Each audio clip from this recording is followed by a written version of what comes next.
Hello， 大家好，欢迎收看最新一期节目，我是小袁。之前小袁看过一部美剧，名字叫做《越狱》，看完之后我就一直在想，这世上真有这么厉害的人吗？而事实证明确实如此。就例如我们今天这位主人公，在不到5年的时间里，居然连续4次越狱成功。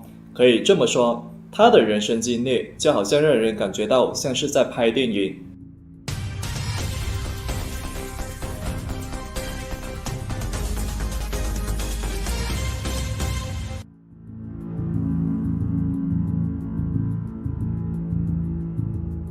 故事的男主人公名字叫做斯蒂芬·杰罗塞尔，1957年出生于美国加州北部，家里一共有4个兄弟姐妹，但他却是唯一一个被亲生父母抛弃的人。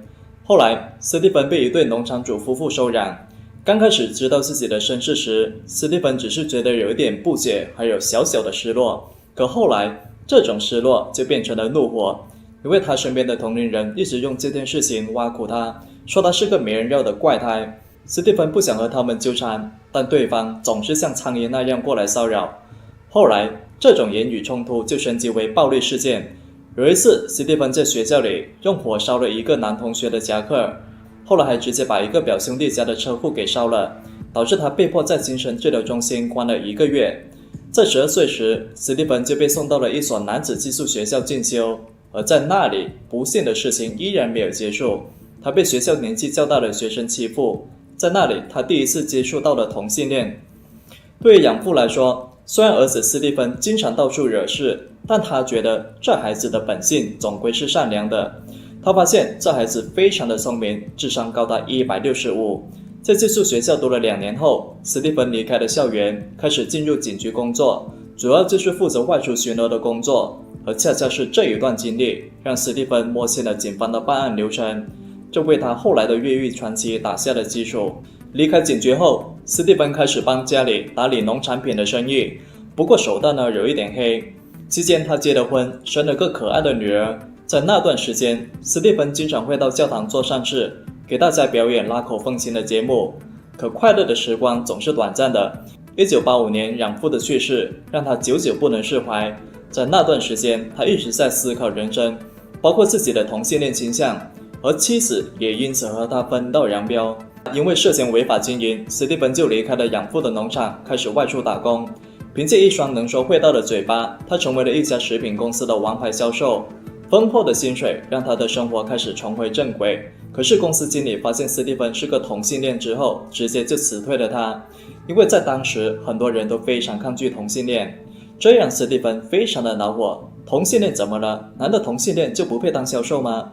而经历过离婚还有失业的中年危机后，斯蒂芬就囊中羞涩，变得愈发偏激。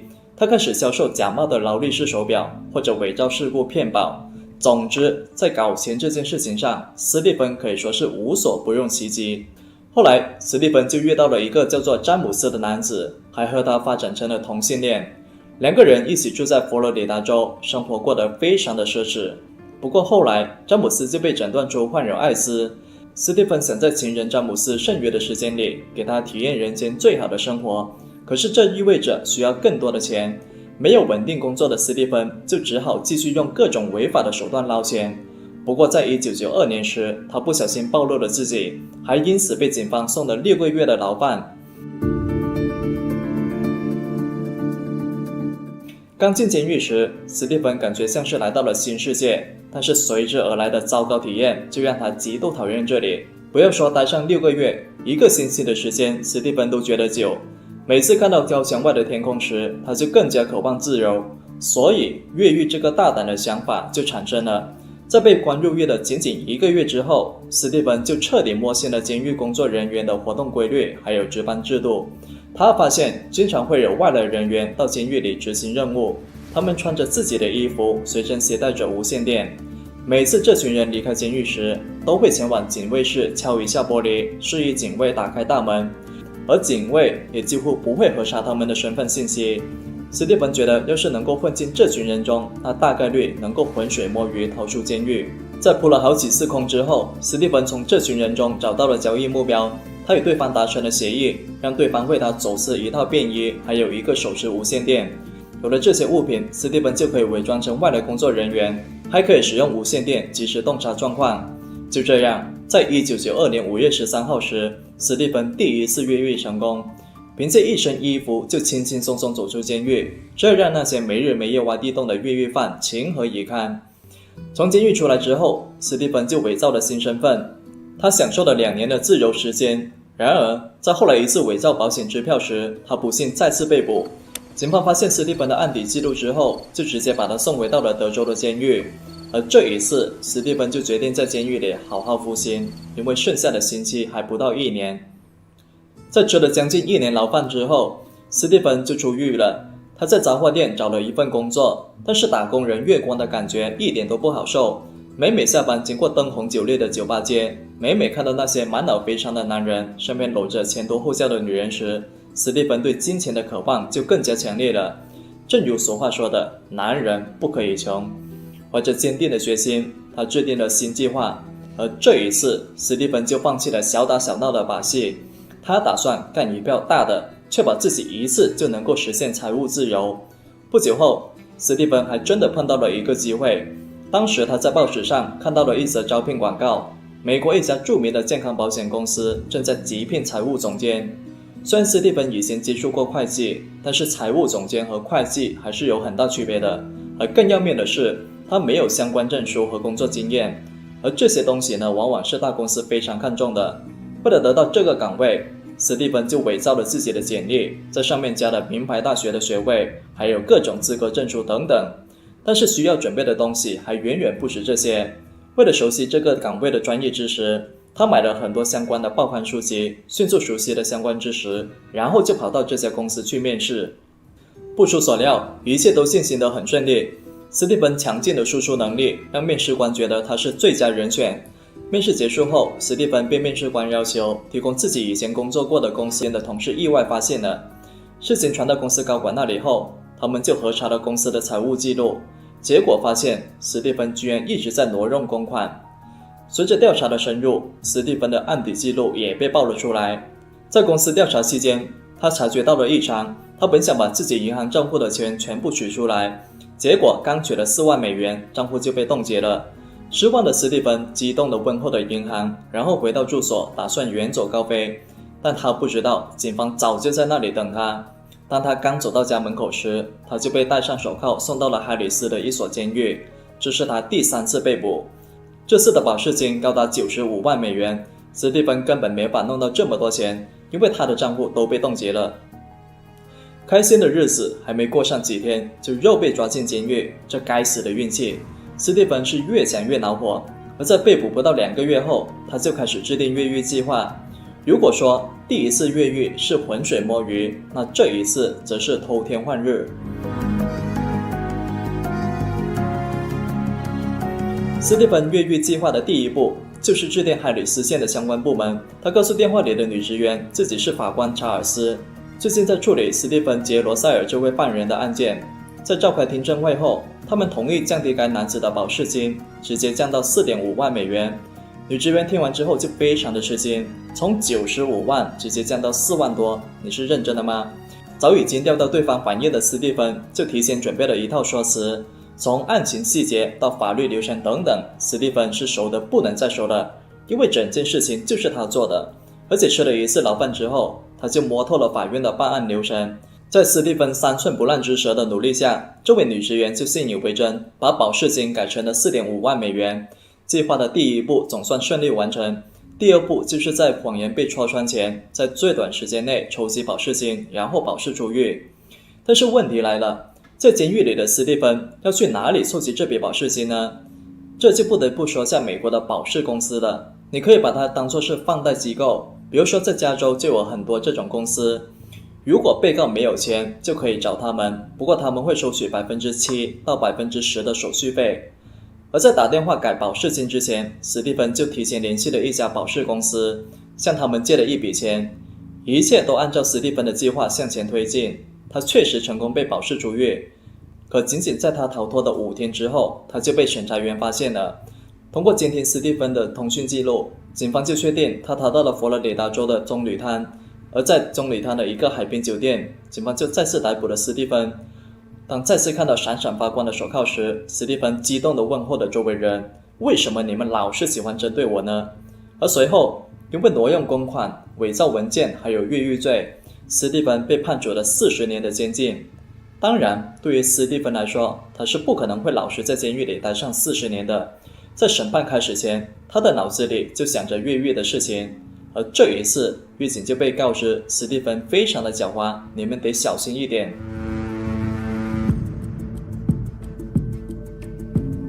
自从被关进监狱后，史蒂芬就开始策划他的第3次越狱。他发现监狱里有一个医疗区，里面的医护人员都穿着蓝绿色的工作服，而结合监狱的布局，史蒂芬就觉得可以重复使用第一次越狱的套路。在车间干活时，他偷偷收集了笔芯，然后用里面的墨水将工作服染绿，同时还用收集来的塑料袋制作了一身简易的隔离服，目的就是掩盖自己身上的气味，躲避监狱警犬的追踪。而到了1996年12月13号早上，他就先穿上染色后的衣服，然后再套上那件用塑料剪成的隔离服，最后在外面套上囚服。吃完早餐之后，他就把白色的囚服藏了起来，外面呢只穿着绿色的衣服，看起来就很像是医护人员。他淡定地朝着警卫室走去。早在行动之前，史蒂芬就知道保安室的这个女值班员经常在早上打电话，没有严格核实进出人员的身份。走到保安室外面后，史蒂芬就敲了敲窗户玻璃，示意对方为他开门。而当时只顾着打电话的女警卫果然没有核查史蒂芬的身份，看到他身穿医护人员模样的工作服后，直接就按下了打开大门的按钮。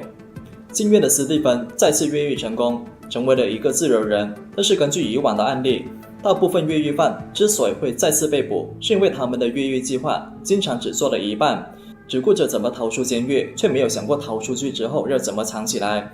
史蒂芬知道他必须赶快离开这个地区，不然等到警方反应过来那就惨了。他原本打算拦辆顺风车，但是运气好像并不怎么好。在走了一小段路之后，他就发现路边刚好有户人家。史蒂芬就撒谎说自己是在附近监狱工作的医生，但是因为酒驾撞车了。自己呢不想让监狱知道，所以就希望能够坐房主的顺风车回家。可能史蒂芬的演技确实很好，尤其是他身上很像是医护人员的打扮，所以房主就把他载到了附近的城镇。到了那里之后，史蒂芬又拦了一辆出租车，他告诉司机自己是附近医疗中心的外科医生，有紧急情况需要赶到医院。到了医院之后，史蒂芬就让出租车司机在外面等，自己进去拿钱。结果下车之后就再也没有出来。而到了这里，史蒂芬就第3次越狱成功，这让当局震惊不已。他们就派出了一名特工去追捕，他就是特里·卡普斯。史蒂芬3次从监狱中越狱，这对当局来说简直是一种侮辱，连个犯人都看不住。我看你们这些监狱长可以直接回家耕田了。翻了史蒂芬的档案后，特里就认为这人非常的狡猾，善于伪装还有欺骗，抓捕他可能不太容易。为此他专门组建了一个小队，以监狱附近的小镇作为中心，向四周地区扩散排查。然而史蒂芬早就已经逃之夭夭，他坐出租车前往休斯顿市，最终顺利离开了德州，在密西西比州的比洛克西市落脚。而这一次越狱之后，史蒂芬虽然比以前低调了很多，但他的下落还是被发现了。这也是史蒂芬第3次越狱之后被捕，他被送回到德州的刑事司法部门。这一次他的刑期增加到5年，总共达到了45年，他最少都得待上11年才有机会申请假释。那折腾了大半圈，还是逃不过警方的搜捕。所以这时的史蒂芬会彻底认输吗？当然不会，这可是史蒂芬。不出意外，他的第4次越狱计划就展开了。这一次史蒂芬越狱计划的级别一次性升了几个 level。 他发现如果犯人患有严重的疾病，就可以破例获得假释的机会。那要得什么病，当局才会同意自己出狱呢？史蒂芬想了很久，最后他选了艾滋病，因为他的基友詹姆斯确实患有艾滋，所以自己患上艾滋是既合情又合理。那当然要做到这点会非常的困难，毕竟史蒂芬不是真的要患上艾滋，他只能通过让自己产生类似的症状，让监狱相信自己是真的得到了艾滋。而计划的第一步就是减少进食，强迫自己发生呕吐，同时呢还要伪造医生的诊断记录。为此史蒂芬就贿赂了一名医生，让外人相信他患有艾滋。而在8个月的时间里，他频繁假装因为艾滋病没法正常活动。而在这期间，没有医生想过为他重新检查，因为他们完全相信了第一个医生的诊断。而到了这里，事情只是成功了1/3。接下来的步骤才是整个行动中最困难也是最危险的。史蒂芬必须让监狱相信自己命不久矣，为此他就收集了医生给的镇静药，一次性吃掉了它们，然后当场直接失去了意识，陷入昏迷。在昏迷4天后，当局就相信史蒂芬真的只剩下几个星期的命，他们就同意了史蒂芬的假释请求，并将他送到了肯尼迪市的一家护理中心。而到了这里，计划的第2步就顺利完成了，而最后一步则是伪造自己的死亡。在吸取前几次的教训后，史蒂芬知道只有这样才能够一劳永逸地躲避警方的追捕。他联系了监狱以及护理中心的官员，假装自己是位专门研究艾滋病的医生，并表示最近发现了一种新的治疗方法，目前正在寻找适合当小白鼠的囚犯。作为奄奄一息的艾滋病病人，史蒂芬就自然被推了出去。史蒂芬安排了一个计划，将自己送到了这名医生那里。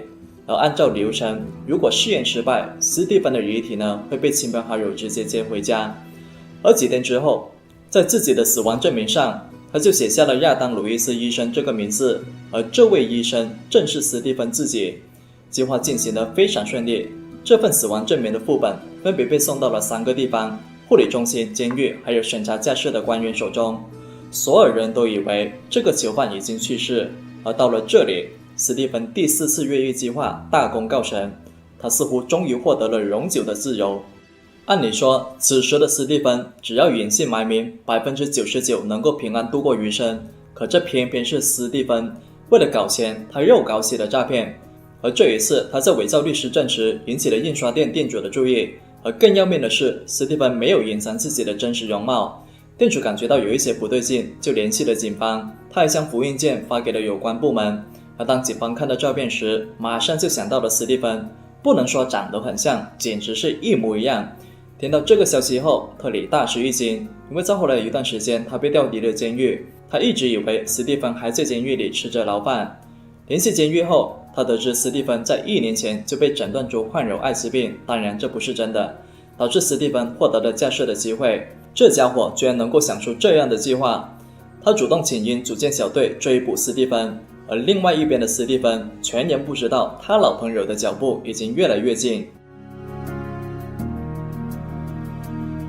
1998年3月20号这天，史蒂芬就来到了德州达拉斯市的一家银行，假装是个百万富翁，他想骗取银行75000美元的贷款。但是银行职员对史蒂芬的身份产生了怀疑，还偷偷报了警。而感觉到事情不太对劲的史蒂芬就假装中风，并且呼叫救护车，巧妙地离开了银行。但是尽管如此，史蒂芬还是被软禁在医院的病房里。在 FBI 赶到医院前，他不允许出院。那怎么办呢？还是老方法，史蒂芬就打电话给医院的管理层。他改变了自己说话的方式，假装自己是 FBI 探员。他告诉医院当局，他们已经核查了这个患者的身份，确定他不是警方要找的人。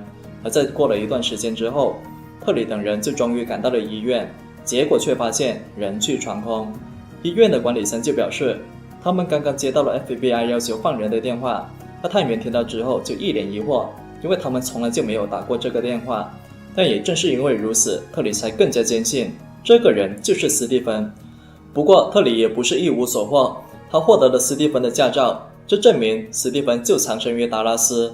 猫与老鼠的追逐在看似平静的城市里已经来到了第4个回合，局面也似乎陷入了焦灼的状态。直到后来，特里从一家保险公司了解到，史蒂芬正打算通过传真发送虚假文件来骗取保险金，而通过这些文件上的传真号码，警方就确定了史蒂芬具体是在哪一个区，成功缩小了排查范围。特里请求当地警局协助搜捕，并在史蒂芬最可能出现的那个区设下了埋伏，因为他知道史蒂芬很可能会再次使用传真机，继续向保险公司发送骗保的虚假文件。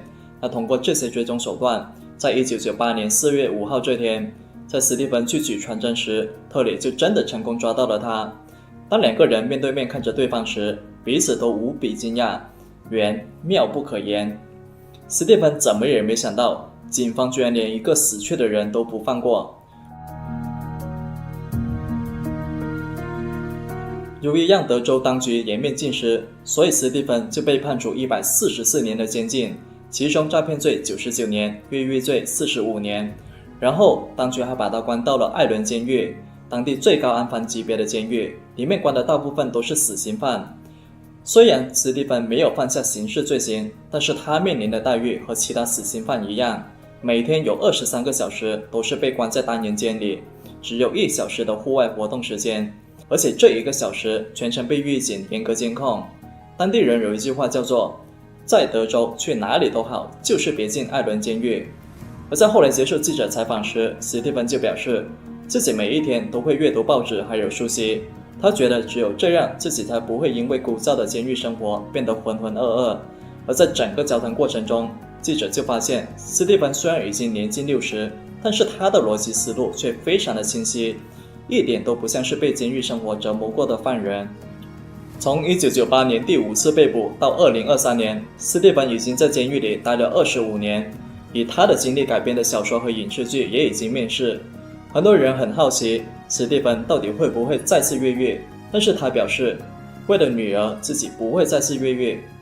实际上在这个世界不乏有很多优秀的人才，只是因为种种原因他们走遍了自己的人生路。就例如我们的斯蒂芬，如果斯蒂芬有个正常的童年，如果他不为自己的同性情人疯狂，那他的人生或许是另外一番风景。但可惜事情往往都没有如果。我是小渊，我们下期再见。 Hello， 大家好，欢迎收看最新一期节目，我是小渊。故事发生在美国纽约市的皇后区，在当地有个叫做森林小丘的高档住宅区，在这里它既有成排陈列的别墅，也有热心助人的邻居。在很长一段时间内，森林小丘是很多人理想的居住地，这里的犯罪率很低，走在街上你完全不用担心有人在你背后放冷枪。但是在2022年的春天，这个社区却发生了一件让人无比恐怖还有狗血的事情。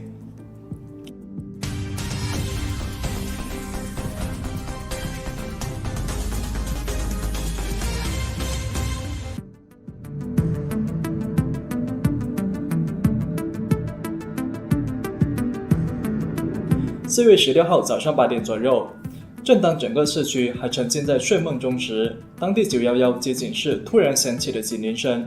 人告诉接线员，自己发现了一个很奇怪的袋子，它被丢在当地社区的一条小路上。而更加恐怖的是，这个黑色袋子旁边还流出了红黑色的不明液体。听到这位大妈的描述，警员稍微松了一口气，还好不是炸弹。而正当接线员准备派出值班巡警前往现场时，又有报警电话打了进来，而这次可不仅仅是不明红色液体那么简单了。第二个报案人是51岁的格伦，他说自己今天外出遛狗时，看到草地人行道上有个奇怪的袋子。刚开始他以为是某个没有公德心的家伙随便把垃圾丢在了路边，但是眼前这袋垃圾却非常的奇怪，因为当自己的狗靠近袋子时，突然变得非常的暴躁，一直在大叫。格伦凑近仔细一看，看到袋子底部有个破裂的口子，而袋子下面则是一滩干涸的红色液体。格伦以为里面装着动物的尸体，就用腿轻轻踢了一下袋子，结果却发现袋子很沉。好奇的他就往下绕，拉开了袋子的拉链，不拉不知道，一拉吓一跳，里面居然是一双苍白且赤裸的脚。格伦以为也许这是服装店的假人模特，又或者是哪个单身狗的硅胶女友，毕竟这大腿的皮肤看起来很硬。好奇心就让他进一步拉开了袋子，结果直接看到了女性腰部的下半部分，看着逼真的下体。格伦这才反应过来，袋子里面装的根本不是假人，是一具女人的尸体。尸体主人的头部朝前，蜷缩成胎儿的姿势，被装在袋子里。这大早上刚出门就碰到这种事情，格伦是直接被吓倒在地上，他马上就爆了几句粗口压惊。接到格伦的报警后，纽约警员很快来到现场，并拉起了警戒线。他们确定地上的红黑色液体就是这位女死者的血液，而在尸体的衣服里，警方没有找到任何身份文件，一时之间没法确定女死者的身份。这时报警的格伦突然想起，刚才自己一路走过来时，发现小路上有断断续续的红色斑点，而且横穿好几条小路，算下来大概有半英里那么长。不过到了发现袋子的这个地方，斑点就突然消失了，顺着这条血带，警方就将调查目标锁定在了朱诺街的7224号，一栋价值200万美元的别墅。血迹似乎就是从这家别墅的侧门开始的。虽然搜查令还没有下来，但是出于安全起见，探员直接就闯入了这栋别墅。而在1楼和地下室里，他们就发现了很多血迹，在3楼还有一把带有残留血迹的刀具。面对突然闯进家中的警察，别墅里13岁的男孩利奥有点不知所措。What happened？ 从他凌乱的穿着还有迷糊的眼神来看，利奥似乎是刚刚睡醒。他告诉警方，自己和哥哥以及父母都住在这里。不过这几天，父亲与哥哥一起去了俄勒冈州。他本来想让母亲下来接受警察的询问，但是却发现此时的母亲不知所踪。到了这里，探员心里就已经大概确定，刚才袋子里尸体的主人应该就是这个男孩的母亲。而按照规定，警方就把利奥带回了警局。从探员口中得知母亲遇害后，利奥整个人有点不知所措。昨晚母亲还劝自己早点休息，不要熬夜，怎么仅仅过了1天，母亲就遭遇不测了呢？法医确认尸体的主人是51岁的奥尔索里亚，前文中那个男孩的母亲。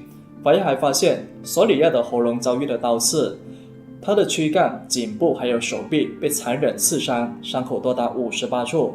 从手掌还有手指的防御性伤口来看，案发时他曾与凶手有过激烈的搏斗。索里亚的事情传开后，立即就引起了社区的激烈反响，大家议论纷纷，哪个天杀的家伙居然干出这种事情？根据资料，死者索里亚与丈夫霍华德在那里住了将近10年。索里亚是匈牙利人，此前在商学院就读于国际商务专业。在1994年参加布达佩斯的圣诞派对时，他就认识了27岁的霍华德。当时霍华德本科毕业后，开始在哥伦比亚大学攻读金融硕士学位。从2人见面的那一刻开始，他们就对彼此互生好感。认识几个星期之后，就开始互传情书，一起出国旅游。比干柴烈火还猛的荷尔蒙，就直接让2人擦枪走火。后来，霍华德创办了一家金融交易咨询公司，索里亚则在纽约的曼哈顿工作。结婚几年之后，索里亚就放下了手头的工作，做起了全职家庭主妇。2012年8月2号，索里亚和丈夫就搬进了他们在弗里斯特山的新房子。周围人说，索里亚是个旅游爱好者，在 Facebook 经常分享自己和家人的旅游照片。他们去过欧洲、亚洲的很多国家，周围人对他的印象也非常的不错，觉得他热爱生活，善于社交，非常的友好，总是面带微笑。索里亚告诉周围人，他非常爱自己的家人，不然就不会离开曼哈顿，放弃以前那个在职场上披荆斩棘的角色。可是多年的办案经验告诉警方，眼见不一定为实，有时候越是恩爱的夫妻，背后就越是存在致命的危机。调查时，警方就发现，案发时一共有4个人住在别墅里，死者索里亚、她的丈夫霍华德以及他们2个年纪分别是13岁还有17岁的儿子。其中小儿子的嫌疑最先被排除。案发时，死者的大儿子，也就是17岁的杰米，刚好和他父亲去了俄勒冈州。他们此行呢是为了游览当地一所大学。从行程来看，2个人都有可信的不在场证明。案发之后，一位住在附近的邻居就向警方提供了一段监控视频。当时有个男子在半夜4点半时，拖着一个大袋子走在社区的小路上。虽然监控很模糊，但是结合袋子的尺寸还有男子异常的举动，警方就猜测当时袋子里装的很可能就是死者被肢解的尸体。可是这个男子又是谁呢？他跟死者索里亚又到底是什么关系呢？后来探员就调取了霍华德的活动轨迹。在4月15号早晨，他在推特上发帖说，自己和儿子在凌晨1点36分时抵达波特兰。可是仅仅1天后的4月16号，霍华德就又发文说，自己已经在返回纽约的途中，因为当天凌晨他接到了一条让人非常不安的消息。消息的内容是这样的：几年前你住在弗里斯特山附近时，你的妻子让我进了监狱，现在我回来了，记住不要报警，否则我会直接杀死你的家人。而在收到这条消息后不久，霍华德就接到了警方的电话，他被告知妻子惨遭杀害。案发现场的痕迹表明，凶手似乎在屋子里待了几个小时，而且大门也没有被强行闯入的迹象。种种迹象表明，这是一起熟人作案。后来，为了得到有效线索，警方还发布了悬赏令，谁能提供有效线索，谁就能获得$3500的奖金。为了破案，警方就调取了索里亚的通话记录还有消费记录，试图拼凑出他在死亡前几个小时的行踪。邻居表示，在案发当晚，索里亚曾经说过，他晚上要去曼哈顿跟朋友一起看歌剧，可是监控记录却显示，那晚索里亚似乎不仅仅是外出看剧，他先是与一名男子去了音乐会，直到晚上11点时才开始回家，然后又在附近的酒吧逗留了一段时间，而酒吧经理也证实了这点。结合索里亚是在半夜12点20分到家，警方就推测，凶手应该是在半夜进入了他的住所，期间两个人很可能发生了争执，导致索里亚惨遭杀害。而到了凌晨4点30分，凶手用一个黑色的球袋运尸。而在案发当晚，与索里亚有联系的3个男子中，有一个男子就引起了警方的注意，他就是40多岁的大卫·巴诺拉，一位室内修理工，当时一直在附近街道打零工。根据资料，这个巴诺拉来自于墨西哥，从纽约室内设计学院毕业之后，他渴望成为一名导演，不过后来不知道为什么，他就从一名设计师沦落成一名杂工。案发时，巴诺拉就住在附近的公寓，家里还有2个孩子，不过当时他正在和妻子分居。而常去他家做客的邻居就表示，巴诺拉这个家伙就是个夜猫子，经常喜欢在天黑之后骑自行车闲逛，平时还喜欢弹吉他，或者在711便利店买快餐吃。他之所以会认识索里亚，是因为此前索里亚曾雇佣他帮忙洗电器。也许是索里亚太寂寞了，又也许是巴诺拉起了色心。总之，他洗着洗着就洗到了这位已婚家庭主妇的床上。索里亚手机上的聊天记录也显示，他跟巴诺拉之间的关系非常的不普通。在2019年4月时，索里亚就在自己的社交账号上发了外地游玩的照片，然后巴诺拉就在下面直接留言说，喜欢这些街道还有建筑，喜欢这座巨大的火山，还有你。结尾处呢，还有一个爱心的表情。而在2019年7月时，巴诺拉在自己的账号上发帖说，索里亚是世界上最美的女人。可是在2020年5月时，巴诺拉对索里亚的态度突然发生了翻天覆地的变化。根据他的说法，他发现自己患上了艾滋病，他怀疑把艾滋病传染给自己的人就是跟自己偷了2年轻的索里亚。在走访调查时，当地星巴克的店长告诉警方，44岁的巴诺拉一言不合就喜欢盯着别人看，还是那种很莫名其妙的眼神。